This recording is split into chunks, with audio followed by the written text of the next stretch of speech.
Ganda ng boses ng Korean. Ang galing. Somehow, similar ng culture yung Japan at yung Korea. Tikman na natin to. Korean chicken barbecue.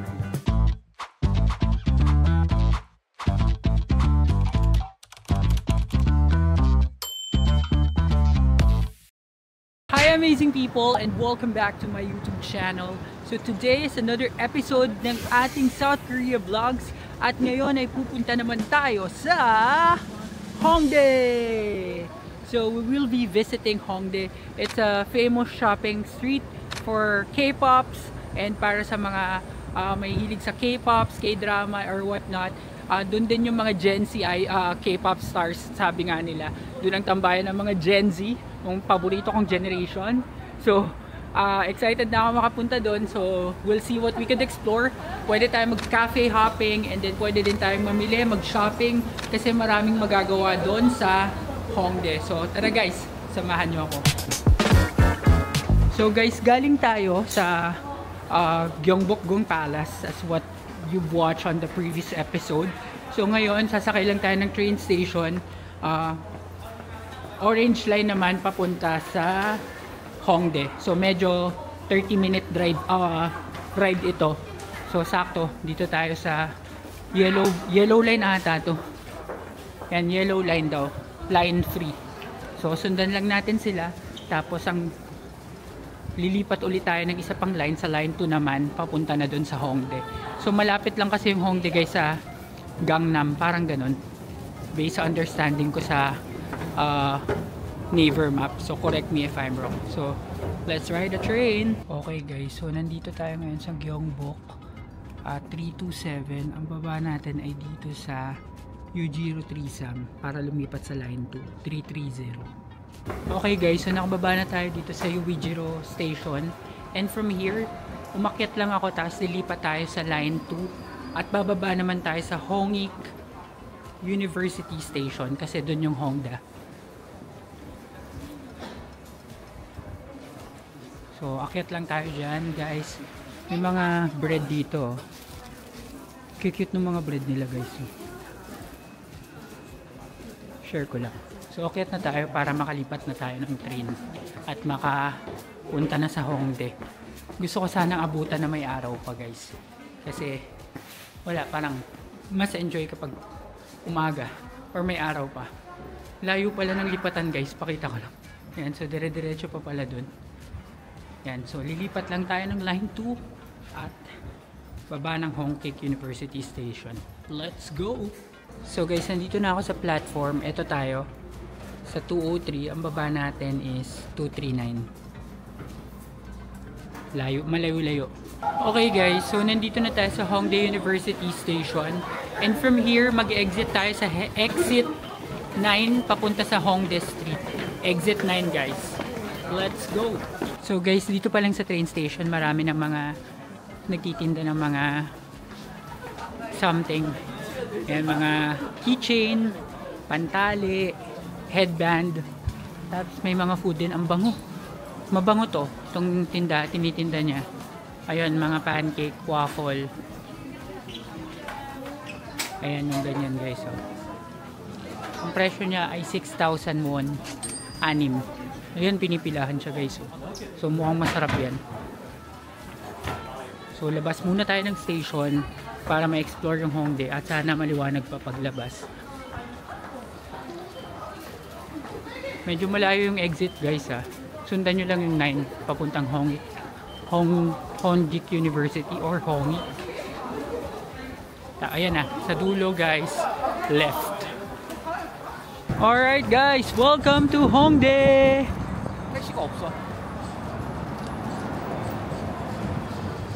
Ang daming tindahan guys. Halo-halo na yung mga tindahan. So, susundan lang natin tong flow na to. Wala tayong particular place na gustong puntahan dito. Ikutin lang natin siya. At kahit pa paano maliwanag pa guys. Oh. Yan, so let's go. So kung mapapansin nyo guys, may mga establishments na bukas, merong mga sarado. So depende na lang siguro kung anong setup nila for Solal. And sa dulo nito guys, yung pinakakanto, Pop Mart. So parang Myeongdong din to. Parang Myeongdong shopping street din. Ito may mga phone cases na super clear. 351 yun guys. Ito may mga wallet guys, oh. Ayan. Mga wallet na, kaso wala yung may Korea. Tapos may mga keychain din guys. Itong keychain na ganito is 20,000 won. Lahat na yan, kung ilan pieces man yan. Ito naman, ref magnet is 9,000 won. So, let's go. Tingin pa tayo sa iba. So, guys, ito yung Pop Mart. So, may Pop Mart dito sa loob, sa Hongdae. At ang daming mga streets na pwedeng puntahan. Yan, mamimili ka lang kung kanan o kaliwa yung gusto mong puntahan. So, dito muna tayo, guys. Check muna natin dito, tas pabalik. Ayan. So, may mga nagpipicture din. Parang magandang spot nga yun, no? So, ito guys, sa right side may Haiti. Tapos, may steak sa second floor. Tapos, ito yung Wapen House. Napanood ko to sa vlog eh. Itong Wapen House. Ayan yung mga steak ko. Kaso, meat na naman. Sa left side naman guys, mostly sarado. Ayan. So, parang mas lively tong vibe nitong Hongdae kumpara sa Myeongdong. Just because marami ka makikita. Tapos ito, may mga ganitong figure. Marami ring kainan. So for sure makakakain tayo dito. Kailangan lang natin pumili kung saan. So dito sa right side guys, may Churro 101. Ayan, tapos may 7-Eleven. Tapos dito parang sa dulo nito parang may crowd. So tignan natin kung anong pinagkakatipon-tipunan nila. Tapos ito guys, merong M Playground. Ito napanood ko naman to sa vlog ni Ivan na nakabili siya dito ng something. Pero hindi na ako papasok guys. Wala na akong balak mamili for now ng mga jacket kasi iniisip ko yung luggage pabalik. Yun yung mahirap eh. Mahal yung baggage allowance. Ito naman 4 Seasons. So kung gusto nyong mamili yan, pwede kayo dyan o kaya doon kanina sa M Playground. So guys, andito na tayo sa gitna. And meron ditong sarado to eh, itong kulay pink. May Korea Mart na naman doon guys. Ayun yung Korea Mart. Tapos may Troubadour. Yan. Shoppingan din yan ng mga damit guys. So marami kayong mapagsa-shoppingan talaga. Yan, diretso lang ulit tayo. Dito guys may magandang Japan. Hindi ko alam kung Korean ba to o Japanese. Korean ata. Joseon Butumak Korean Barbecue Restaurant. Ang ganda ng exterior niya. Pati interior. Ang ganda ng restaurant guys. Ayan. So, ito mga more on restaurants na yung nandito guys. Yan, mga restaurants na. Mamimili na lang kayo kung anong cuisine yung gusto nyo. Tapos ayan, meron silang available dito. Ito naman Milk Factory. Ang cute din. Dessert naman sila. More on dessert ito guys. Parang coffee shop. Ganda nito. Maganda dito sa Hongdae guys. Natutuwa ako sa vibe kasi yung street niya malawak kumpara sa Myeongdong. Mas malawak. So hindi ganun ka-crowded, or baka kasi ganitong holiday ako nagpunta pero hindi masyadong maraming tao ngayon. Pero talagang maluluwag yung streets nila. So hindi siksikan. Ayan, so meron parang malaking bola dun. Ayun guys. Hindi ko alam kung ano yun eh. Puntahan na rin natin. So, sa ating mga K-pop fans, andito siya. Hindi ko alam kung sino dyan. Ayan, may kumakanta guys.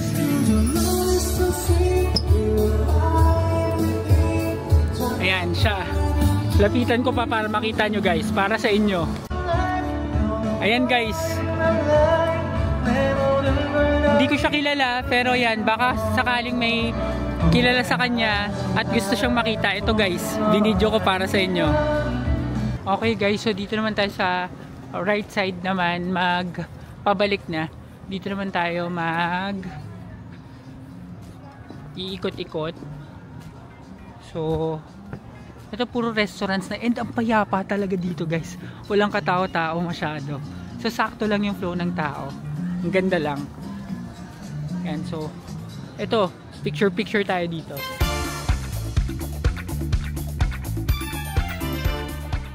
Sandali lang guys.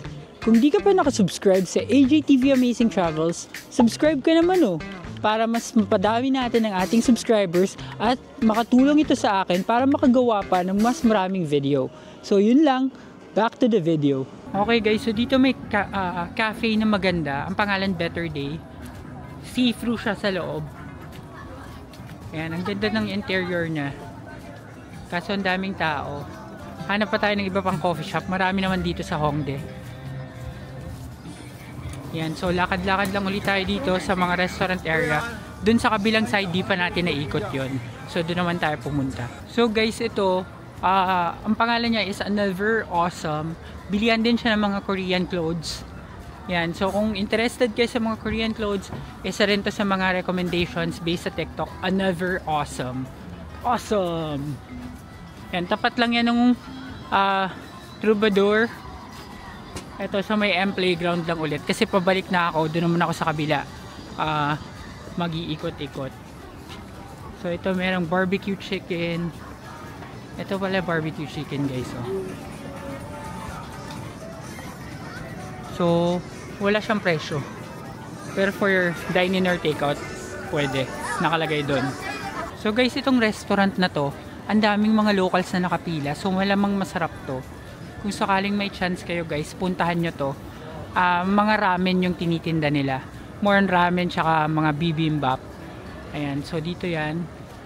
Kaso ang haba ng pila at hindi na ako pipila. So try nyo na lang guys. Baka pag pumunta kayo dito, walang pila or konti lang. Matry nyo siya. Pero yun nga, yun naman ang golden rule guys. Kapag pinipilahan, malamang masarap. Lalo kapag mga locals yung pumipila. Okay guys, so nandito na tayo sa kabilang side. So meron na namang, ayan o, yung mga muffler guys. 10,000 won isa, 18,000 won dalawa. Kaso nga lang, ito yung mga didikit sa damit mo. So kaya hindi ko na sinuot yan ulit kasi dumidikit sa damit. Nag-ano siya, naghihimulumul ba yun? Tawag doon. Ayan, so meron naman ditong kalakoshing futang. Ano, yukwadang. Yukwadang. So para siyang shinputang ng Taiwan. Ayan, so nakakalibang dito ah. Ito naman may unggoy. King Kong Pub. Pub naman pala siya, kaya pala may unggoy. So diretso lang tayo. Ito na medyo marami na dito mga nagbabasking. Naririnig ko na. So guys, ito mga tindahan ng mga abubot ng phone. Ito yung ganito, uso to eh, 5,000 won. Itong mga mas magaganda, 7,000 won. Tapos itong mga pang phone din ata. So Jibbitz. This is Jibbitz, 11,000 won guys. Kada isang set ng Jibbitz. Yan. Guys, may nagpaparade. Hey! So guys, bibili ako ng Jibbitz. Itong Among Us tsaka Spider-Man daw. Pabili ng mga pamangkin ko. Ay, parang mas... Okay na to. Yan, so pasok tayo sa loob. Marami pa palang iba dito guys. May mga keychain din. Yan. So bayad na tayo. 10,000 won each. Okay guys, so nakabili na ako ng Jibbitz for 20,000 won, dalawang set siya. So mura na yon at gusto ko panoorin itong nagbabask.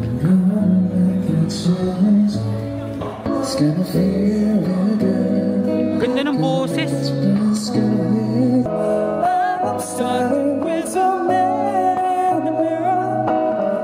Ganda ng boses ng Korean, ang galing, nakakatuwa.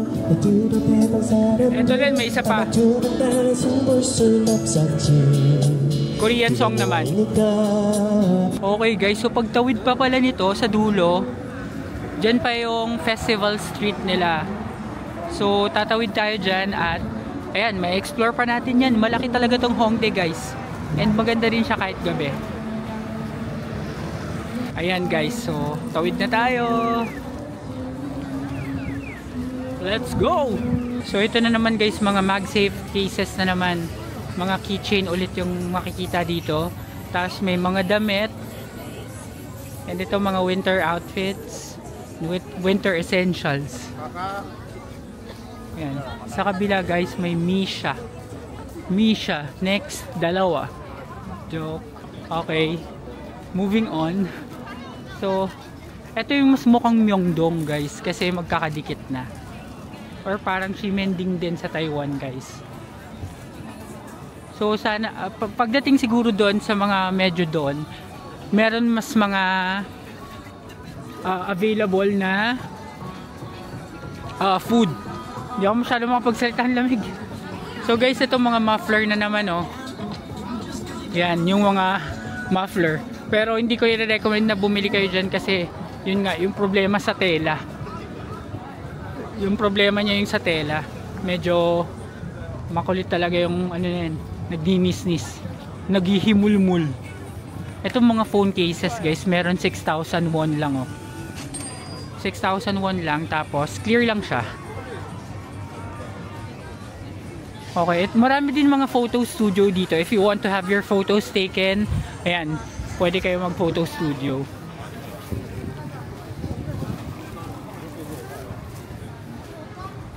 Ito mga tindahan. Anong pangalan na itong tindahan na to? Playground ulit. Playground ulit siya guys. So meron din dito. So guys, maraming tao dito sa Playground. Ayan, kasi may mga sale. Ito halimbawa itong mga sweatshirt na 9,900 won lang. Pero good, so makapal tela guys. So dapat pala hindi ako nagdala ng sapat na damit. So ito naman another awesome. Ayan, medyo mas pricey yung tinda nila dito, pero may mga naka-sale din, like this one 60% off. So tignan natin kung magkano na lang siya. So this one, yan, wala ring presyo eh guys. May mga nakikita din ako na concept cafe. So yun yung mga pwedeng butler or maid, yun nakita ko meron dun. So kung gusto nyo ma-experience, pwede din dito sa Hongdae. So ito pa, may mga damit ulit. Tapos ito mga photo booth. Tapos mga bilihan ng skincare. Ito 49,000 won yung North Face na jacket. Ganda sana yan eh. Mahal lang. Yan, so diretso pa tayo, mahaba-haba pa tong street na to guys. And mas maganda nga pumunta dito ng gabi guys. Mas vibrant yung lights nila. And mas nakakalibang maglakad-lakad. Okay, ito mga cute stuff. Cute stuff. Okay. So ito naman Lush. Ano to, mga skincare din ata yan. So diretso muna tayo guys. So guys, ayan. Ang ganda din itong street na to guys. Papakita ko lang sa inyo. So meron dito guys, Oni Korean Fusion Dining Bar. Ang ganda din. Lahat maganda eh. Tapos ito Momo Station, mga arcade tsaka claw machine. So ito yung Hongdae Festival Street. Ito yun guys. Yan ang Hongdae Festival Street. Ang lamig.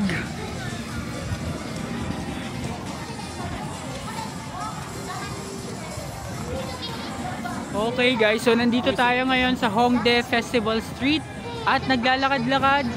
Nililibang ang ating mga mata sa ating mga nakikita. So somehow similar ng culture yung Japan at yung Korea, pero malaki din yung difference nila. So good pa rin na may experience yung both Japan and Korea kung sakaling namimili kayo between the two. Pero grabe yung lamig ngayon kasi winter time ako nagpunta dito sa South Korea, tapos sa Japan summer.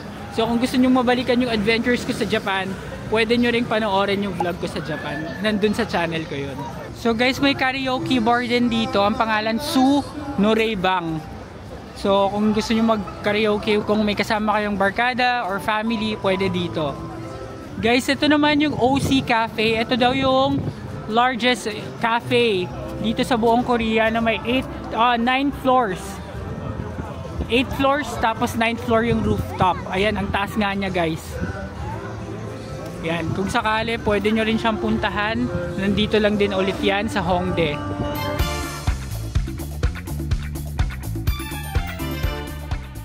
Okay guys, so nagpicture lang ako dito sa festival, walking festival ng Hongdae. Tapos dediretso na tayo guys dito sa mas dulo pa. Para tong High Street guys, BGC High Street, kasi pababa lang or isang malaking diretso lang tapos marami na kayo makikita. So let's go. So dito guys sa bandang dulo wala na masyadong makikita. Ito yung Red Road na tinatawag. Yan, wala na rin masyadong tourists dito. So pupuntahan ko lang yung dulong dulo para, kasi may hinahanap ako yung mga yung mga iba't iba pang mga makakainan or mga food stalls kung meron pa dito. Pero kung wala na, babalik na tayo. Nasa Gangnam pala guys yung mga yung mga sa K-Star Road. Hindi ko napuntahan kahapon kasi nga kasama ko si Lee. So pag may chance guys, pagbalik natin dito sa Seoul para sa mga armies na nag-request nun.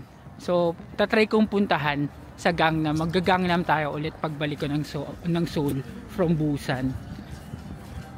Yan. Pero huwag kayong mag-alala kasi isa sa mga bala kong puntahan naman sa Busan is yung coffee shop ng papa ata ni Jimin. Yon. So tatry natin puntahan yon.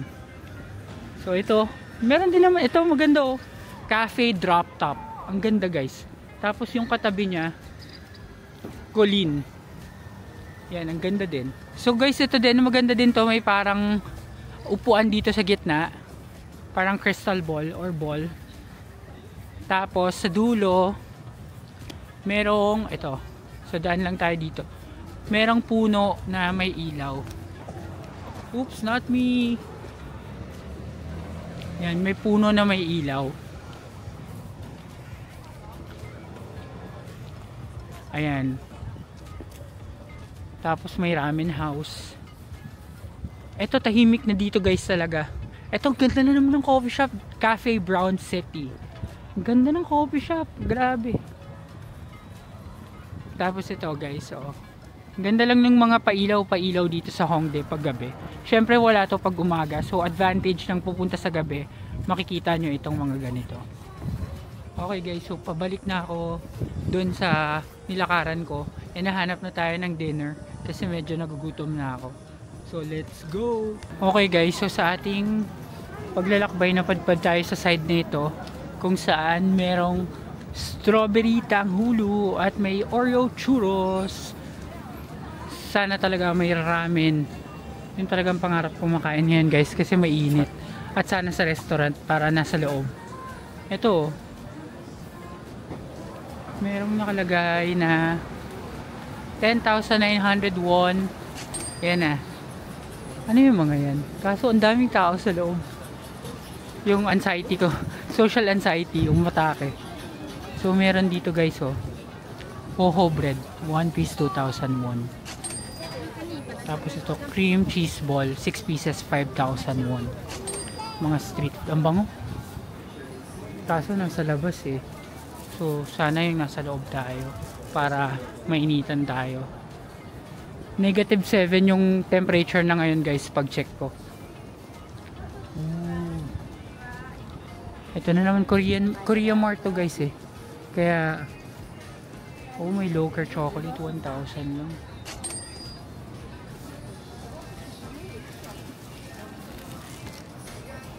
Okay, so hanap pa tayo makakainan guys. Ito mga dry fit.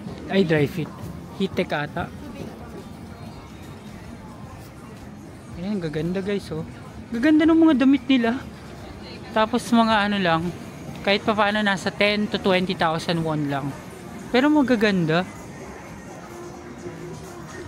So lakad pa tayo guys. Huwag tayong sumuko na makahanap ng makakainan ng ramen. So guys, ito mukhang masarap, pinagkakaguluhan. Ano to? Tanghulu. Ay, tsaka barbecue guys. Barbecue. Ayan o. So guys, nag-order ako ng barbecue. Pag may mozzarella cheese, 4,000 won. Itong regular, 3,000 won. So dun lang ako sa wala. And ito siya guys.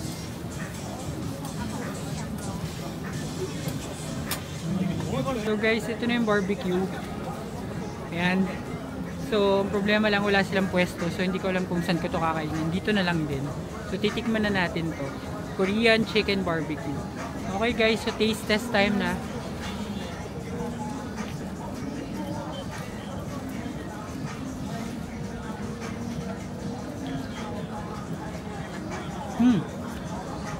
Medyo maanghang guys, pero malasa at masarap.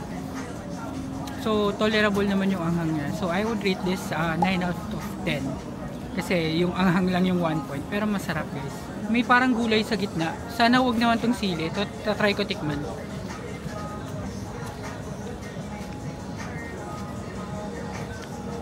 Gulay nga lang.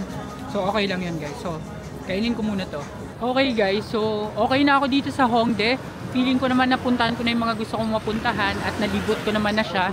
At sana may nakuha din kayong tips kung saan pupunta or kung ano yung mga gusto nyong makita. At dahil dyan guys, babalik na tayo sa Myeongdong. Guys, dito sa train station, may mga bakery na pinagkakaguluhan. Baka naka-sale na to. So, bibili lang tayo para may baon tayo sa work. Yan. Itong sweet red bun. 1-2. Cornbread is 1-5. Yan. Tapos, itong Korean streusel bun is 1-2 din. Yan, ang dami mga tago 1-2 lang. So, ito pound bread oh. 6,000 won. Ito buns, 3,000 won. Ang dami. So, pili lang tayo ng pwede natin mabili. Okay guys, so nandito na ako sa train station. Ito yung bread. Nakabili ako ng 5 bread sa presyong 6,800 won. At ito na lang siguro yung magiging dinner ko. At dahil dyan guys, i-end ko na ang vlog na ito. Maraming salamat kung nakarating kayo sa part na ito ng video. And kung nagustuhan nyo yung video ito, please give me a like, comment, share, and subscribe to my channel. Follow me on social media at AJTV Amazing Travels. And sa YouTube, do not forget to hit the notification bell para updated kayo sa aking future vlogs. See you sa susunod na episode ng ating South Korea vlogs. Yun lang guys. Bye!